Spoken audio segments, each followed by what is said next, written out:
जय हिंद बच्चों। जो है आज हम बात करने वाले हैं उससे आगे। तो कल हम कहाँ तक देखे थे? तो कल जो हम देख रहे थे तो वहाँ पर हम जो है मिनटों तक देखे थे। तो मिनटों के बाद अब देखते हैं कौन आता है। तो मिनटों के बाद अगर जो आता है उसका नाम होता है लॉर्ड हेस्टिंग। Lord Hasting. इससे पहले जो आया था उसका नाम था, जो मिनटों से भी पहले आया था, जो पहला था वो था वारेन हेस्टिंग। ये कौन है? Lord Hasting. देखिए इन सब में जो लॉर्ड क्यों लगता है, आपके अंदर ये सवाल आता होगा कि इन सब में जो लॉर्ड है ये क्यों लगता है। तो लॉर्ड मतलब ये क्या होता है? जमींदार। जमींदार के बेटे थे इसलिए अपने आप में जो है ये लगाते थे लॉर्ड। प्लस ये जो लॉर्ड लगाते हैं ये अपने आप को सर्वोच्च दिखाने के लिए लॉर्ड लगाते हैं। ये चीज़ हो गया। तो लॉर्ड हेस्टिंग का अगर समय काल देखोगे तो ये आता कब है? तो ये कब आएगा? ये आएगा 1813 में। 1813 में आता है और 1825 तक रहता है। कब तक रहता है? 1825 तक। 1818 में आता है और 1825 तक रहता है। इसके समय में क्या होता है? 1825। इसके समय में क्या होता है? 1813 में अगर आप देखोगे तो 1813 में क्या आता है? चार्टर एक्ट आता है। चार्टर एक्ट आता है। तो इस चार्टर एक्ट में कहा क्या गया? इससे पहले कब आया था? 1793 में चार्टर एक्ट आया था। इससे फिर कब आता है? 1813 में आता है। तो जो 1813 में चार्टर एक्ट आया इसमें क्या कहा गया, इसमें क्या गया? तो इसमें जो एक कंपनी है इसकी एकाधिकार पर सवाल उठा। एकाधिकार। एकाधिकार जो इसकी मोनोपोली है, इसकी मोनोपोली पर सवाल उठा। क्यों? क्योंकि अगर आप देखोगे तो यहाँ पर जो ब्रिटिश है यहाँ पर क्या हुआ, जो है औद्योगिकीकरण हुआ। तो यहाँ पर जो सामान बन रहा है, जो सामान बन रहा है वो कहीं पर बिकना भी चाहिए। और कहीं पर अगर वो सामान बिकना चाहिए तो उसके बिकने के लिए हमें जो है वो जनसंख्या चाहिए। तो जनसंख्या सबसे ज़्यादा कहाँ है? भारत में है। तो अगर भारत में है तो अगर हम भारत पर अगर अपना व्यापार हम बढ़ा लेंगे तो काम हो जाएगा। तो अगर एक कंपनी कहीं पर व्यापार करे तो उतना नहीं बढ़ा पाएगी। अगर वहीं पे 2 4 10 कंपनियां आ गई तो फिर हमारा क्या होगा? व्यापार बढ़ जाएगा। तो इसलिए जो वहाँ की कंपनियां थे, जो वहाँ के उद्योगपति लोग थे, वो कंपनी पर दबाव, जो वहाँ की पार्लियामेंट थी उस पर दबाव बनाते थे कि जो इसका एकाधिकार है इस एकाधिकार को समाप्त कर दो जिससे हम वहाँ पर जा सकें। तो यहाँ पर क्या किया गया, जो कंपनी का एकाधिकार है इस एकाधिकार पे जब सवाल उठा तो जो पार्लियामेंट है उसने इसके एकाधिकार को ख़त्म किया। केवल क्या छोड़कर? एक तो चाय के साथ व्यापार को छोड़कर और दूसरा चीन के साथ। क्यों इसे छोड़ा गया? पहली बात आप ये समझिए। देखिए ये चाय को क्यों छोड़ा गया और चीन को क्यों छोड़ा गया, इसमें कारण थे क्या? क्योंकि कोई भी देश हुआ, कोई भी देश होगा, अगर आप उस पे एक ही बार में जाके कब्जा करोगे, एक ही बार में जाके वहाँ पर अपना व्यापार डालने लगोगे तो क्या होगा? लोग आपको वहाँ से भगा देंगे, लोग आपके खिलाफ हो जाएंगे। और इसलिए जो है चीन के साथ उसकी जो एकाधिकार है उसको हटाया नहीं गया। इसलिए नहीं हटाया गया क्योंकि ये आराम आराम से जा रहा था, आराम आराम से कर रहा था। अगर इसके एकाधिकार को ख़त्म कर देती तो जो और सारी कंपनियां थी वो भी चीन पहुंच जाती। वो भी कहाँ पहुंच जाती? यहाँ पर चीन में पहुंच जाती, जिससे चीन के लोग नाराज़ हो जाते। और नाराज़ हो जाते तो ईस्ट इंडिया कंपनी जो इसमें गई थी उसे भी भगा दिया जाता। इसलिए यहाँ पर क्या किया गया? चीन को रोक दिया गया। चाय को, चाय भी कहाँ पर थी? चीन में ही थी। तो अगर चीन से हटता तो चाय भी हटता, इसलिए इन दोनों पर रहने दिया। यहीं से चाय आया भारत में भी, और यहीं से चाय को यहाँ पर श्रीलंका है यहाँ पर भी गया। जिससे आज आप देखोगे जो श्रीलंका है वो चाय का सबसे बड़ा जो है एक्सपोर्ट करता है, सबसे बड़ा जो है एक्सपोर्टर देश बन गया है। भारत में चाय जो है बहुत पैदा होती है लेकिन उसका उतना जो है हम निर्यात नहीं कर पाते। क्यों? क्योंकि सुबह शाम कोई नात पाता है, रिश्तेदार है, मैंने उसको भी चाय पिलाया। दोपहर हो शाम हो चाहे जब आए चाय तो पीना पड़ेगा। इसलिए हम चाय की खपत ज़्यादा कर देते हैं जिसके कारण हम उतना निर्यात नहीं कर पाते। हम आते हैं अपने टॉपिक पर। इन दोनों को क्या किया गया? छोड़ दिया गया। 1813 का समय चल रहा है। इसमें क्या किया गया? दूसरी बात इसमें यह किया गया, जो देखिए हम इतने समय तक अगर आप देखोगे तो जो अंग्रेज थे वो प्रत्यक्ष अथवा जो है अप्रत्यक्ष दोनों रूप से वो पूरे भारत पर लगभग क्या कर चुके थे? जो है कैप्चर कर चुके थे।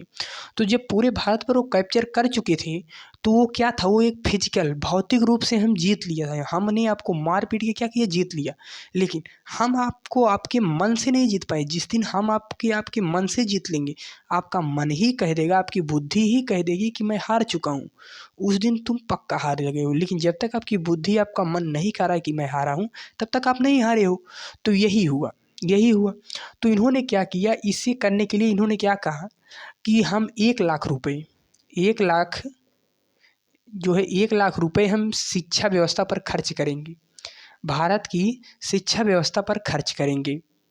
शिक्षा व्यवस्था पर खर्च करेंगे, क्यों खर्च करेंगे, इसलिए खर्च करेंगे ताकि जो भारत की पॉलिसी है, भारत के बारे में पढ़ सकें, समझ सकें, क्या होगा कैसे, इसके बारे में जान सकें।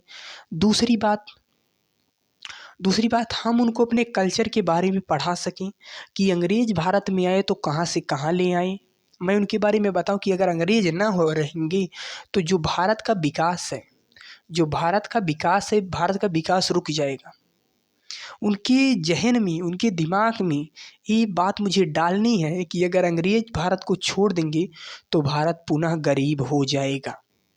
यही बात, इसी बात के लिए क्या किए, इस पे आया कि हम 1 लाख रुपए भारतीयों की शिक्षा व्यवस्था पर खर्च करेंगे।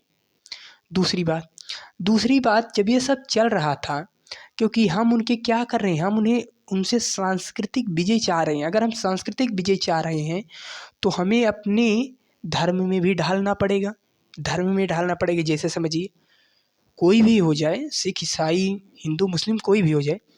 जैसे मान लो कोई हिंदू हो गया और कोई मुस्लिम हो गया, कोई मुस्लिम हो गया। अगर ये हिंदू मुस्लिम में कन्वर्ट हो जाएगा तो क्या ये कुर्ता पैजामा पहनेगा या नहीं पहनेगा, पहनेगा। टोपी लगाएगा या नहीं लगाएगा, लगाएगा। जो है मस्जिद में जाएगा नमाज पढ़ने की, नहीं जाएगा, जाएगा। ठीक वही अगर मुस्लिम कन्वर्ट होगा हिंदू में तो क्या ये मुस्लिम हिंदू मंदिरों में जाएगा या नहीं जाएगा, जाएगा। जो हमारा सनातनी होता है, प्रार्थना पूजा पाठ ये करेगा या नहीं करेगा, करेगा। जो है भगवा पहनेगा या नहीं पहनेगा, पहनेगा। जो भी सारा रीति रिवाज होता है धर्म में वो सब करेगा। क्यों, क्योंकि आप कन्वर्ट हुए हो। तो यही चाह रहे थे अंग्रेज कि हमारे ईसाई धर्म का प्रचार प्रसार किया जाए। इसके लिए जो वहाँ के पादरी लोग थे, पादरी जैसे हमारे में क्या होता है, जो है शंकराचार्य लोग होते हैं, वैसे ही इनमें जो है पादरी लोग होते हैं जो ईसाई में सर्वश्रेष्ठ होते हैं। तो पादरियों ने कहा कि हमें भारत में जाने का मौका दो, जिससे हम क्या कर सकें, जिससे हम वहाँ पर अपना विस्तार कर सकें, हम उन्हें अपना कल्चर उनके ऊपर थोप सकें। क्यों, क्योंकि अगर हम उन्हें अपना पहनावा ओढ़ावा बोली भाषा मतलब हर चीज़ में ढाल लेंगे तो हमारी बिक्री बढ़ेगी, प्लस वो लोग हमारे खिलाफ कोई एक्शन नहीं लेंगे क्योंकि हमारा एक जुड़ाव बन जाएगा। इसीलिए पादरी जाना चाहते थे, लेकिन जो वहाँ की ब्रिटिश पार्लियामेंट थी उसने क्या किया, रोक दिया। 1 मिनट।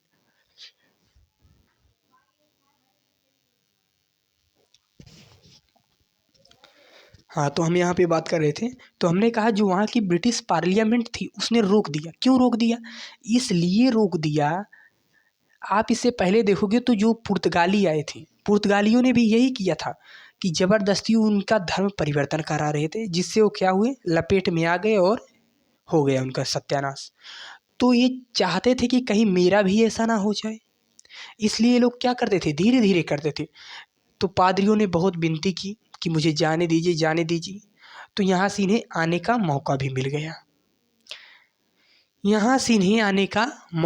गया, ये हो गया आपका 1813 का जो चार्टर एक्ट आया था।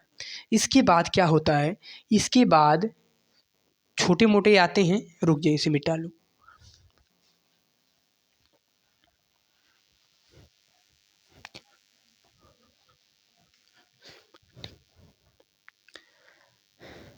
इसके बाद जो है लॉर्ड विलियम बेंटिक, कौन आता है, विलियम बेंटिक विलियम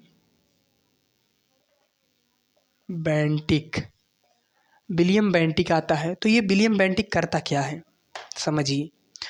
तो ये विलियम बेंटिक कब से कब तक आता है, ये आता है जो है 1828 में आता है, 1828 में आता है और 1833 तक, 1828 में आता है और 1833 तक ये किस पे रहता है?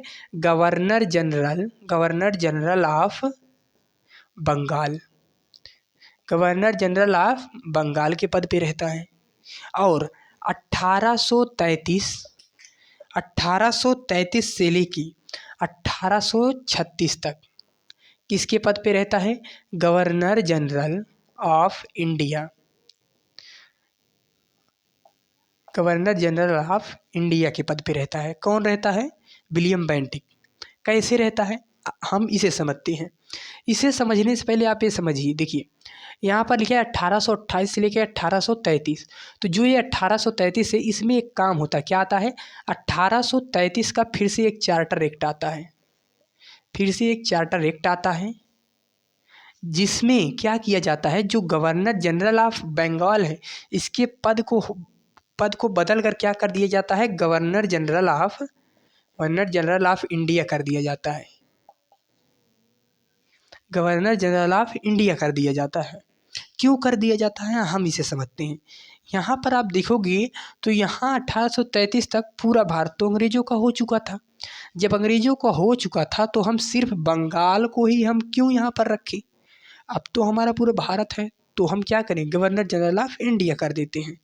तो यहाँ पर क्या किया गया, इस जो गवर्नर जनरल ऑफ बंगाल का पद है इसे गवर्नर जनरल ऑफ इंडिया कर दिया गया। दूसरी बात इसमें क्या होती है, इसमें कहा गया जो सेना है, सेना के बारे में जो भी डिस्कस करेगा, सेना के बारे में जो भी फैसला करे वो गवर्नर जनरल ऑफ इंडिया ही करेगा, ये कहा गया। और क्या कहा गया इसमें, और इसमें क्या कहा गया, इसमें अगर आप 1813 वाला आपने देखा, उसमें क्या कहा गया था, जो चाय और चीन के साथ व्यापार है वो कौन करेगा? उस पर एकाधिकार किसका था?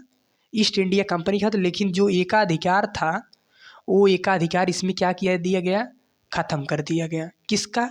जो चाय पर था, एक तो चाय पर था और दूसरा किसके साथ था? चीन के साथ। इस एकाधिकार को समाप्त कर दिया गया। क्यों कर दिया गया? क्योंकि इस समय तक धीरे धीरे चीन से भी हम उतना करीब नहीं बना, जो ईस्ट इंडिया कंपनी उतना करीब नहीं गया, इसलिए क्या किया दिया गया? कर दिया गया। कोई दिक्कत नहीं हुआ इसमें। और दूसरी बात इसमें कहा गया, जो ईस्ट इंडिया कंपनी है उससे कहा गया कि देखिए, अगर आप किसी एक व्यक्ति को, किसी एक पर्सन को आप लो और उस पर्सन को आप सारी जिम्मेदारियां दे दो, जैसे कोई कोचिंग इंस्टीट्यूट चल रहा है तो उस कोचिंग में क्या किया जाए, एक ही व्यक्ति को सारा जिम्मेदारी दे दिया जाए। पहला जो है अर्थ यानी फाइनेंस का भी दे दिया जाए, टीचिंग का भी दे दिया जाए, और टीचरों के वेतन को भी देखना हो, कर्मचारियों को भी देखना हो, स्टूडेंट को भी देखना हो, उस कोचिंग की मैनेजमेंट को भी देखना हो। तो अगर ये सारे काम किसी एक व्यक्ति को दे दिए जाएंगे तो क्या वो व्यक्ति उस काम को अच्छे प्रकार से कर पाएगा? नहीं कर पाएगा। ठीक यही यहाँ पर किया गया। ब्रिटिश पार्लियामेंट ने कहा कि देखो, अब जो उसका एकाधिकार था वो तो ख़त्म हो ही गया है। व्यापार करने के लिए हमारे देश से तो बहुत सारी कंपनियां जा रही हैं, क्यों ना अब हम क्या कर दें, अब जो ईस्ट इंडिया कंपनी है ये केवल प्रशासनिक चीज़ों को देखी, जो व्यापार संबंधी चीज़ें हैं, जो व्यापार का स्वरूप है इससे हटा दो। क्यों? क्योंकि तुम्हें व्यापार से नहीं मतलब, क्योंकि व्यापार करने के लिए बहुत सारी कंपनियां हैं। तुम क्या करो, तुम अब जो है प्रशासन को संभालो, कहाँ पर हमला करना है, क्या कब्जा करना है, क्या नहीं करना है, तुम अब इसके बारे में देखो। इसमें ये चीज़ें कहा गया। और क्या हुआ, इससे पहले आप देखोगे तो एक आया था क्या, बोर्ड ऑफ कंट्रोल था, जो क्या करता, जो इनकी सेना व्यवस्था को देखता था। तो जो बोर्ड ऑफ कंट्रोल था उसका नाम बदलकर क्या कर दिया गया, जो है भारत मंत्रालय। क्या कर दिया गया? भारत मंत्रालय। क्यों कर दिया गया? क्योंकि इस समय तक जो भारत था वो अंग्रेजों के कब्जे में आ गया था पूरा, तो इसे भारत मंत्रालय कर दिया गया। इसके समय में विलियम बेंटिक के समय में एक काम और हुआ था, एक दो काम। कौन सा? इसके समय में ही 1829 में जो सती प्रथा है, सती प्रथा, इस सती प्रथा को क्या किया गया, खत्म किया गया। किसके द्वारा, राजा राम मोहन राय के द्वारा। राजा राम मोहन राय के द्वारा क्या किया गया, इस सती प्रथा का अंत किया गया। दूसरा, इसके द्वारा क्या किया गया, तो इसके द्वारा 1835 में क्या किया गया, जो है आगरा में मेडिकल कॉलेज की स्थापना किया गया। ये था, हम लॉर्ड विलियम बेंटिक के बारे में जाने। तो जो है हम इससे आगे की क्लास हम करेंगे कल। तो हम आज की क्लास को यहीं पर विराम करते हैं। तब तक के लिए जय हिंद, जय भारत।